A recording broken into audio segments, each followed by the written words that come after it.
aadan maxamuud hoori curaagta oo ka mid ah mas-uuliyiinta adeega biyaha shirkadda ee shaabah ayaa ka hadlay dhaqaalaha maaliyadeed ee ku baaba'day suuqa waahen ee magaalada Hargeysa waxaana uu dareenka la wadaagay dadkii ay hantigoodu ku baaba'een suuqaasi waahen ee uu dabku qabsaday suuqaasi waxaa suuqa maaragtay laf dhabarta u ah dadweynaha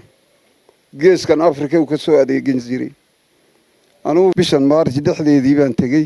waan garan karayaa maaliyadda taale maanta way ii sawiran tahay aad iyo aad bay qalbigayga maaragtaanay uga dhaxshan qadaysaa wixii adduun meesha yaalay iyadoo waliba iga dambaysay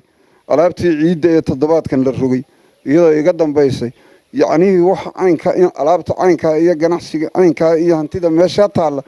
iyo meel Afrika ka taala cidna ma maleeyeen sidaa darteed aad iyo aad baan uga tiiraanyeysanahay waana la qaybsanaynaa waxa iyo wixii karaanka iyaga ana waa diyaar garoobaynaa mar kale curaagte waxa uu soo jeediyay in gudiyada heer qaran laga hoos sameeyo gudiyo heer gobol ah sidoo kalena waxa uu ku baaqay in dadka ku hoos ganacsada suuqa bacdaha magaalada Boorama ayaguna jidka ay furaan waxaan ku talinayaa in gudida qaran guddi kale oo gobolada oo gobol kastaba maaragtaanay guddi laga abuuro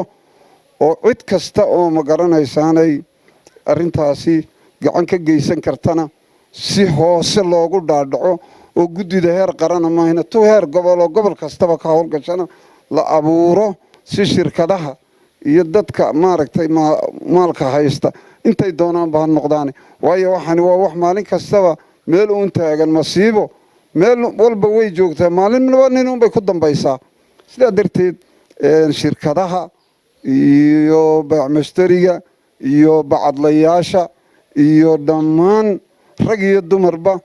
in guddi laga dhex sameeyo oo hay'ad kasta hoos ugu dhaadhaca oo hawshaasi mug looga qayb qaata diyaar baan nahay haddii aan nahay dadweynaha reer Boorama hadday shirkada tahay iyo hadday ganacsato tahay iyo hadday cid kasta tahayba diyaar baan nahay masiibadaasi inaan la qaybsano oo wax la wixii awoodayda ana waxba ka hagranin waxaana kaloon soo jeedinayaa fariin u tahay bacadlaha Boorama ku yaalina waa la midun markaan eegno arinta ay fariin fiican bay noo tahay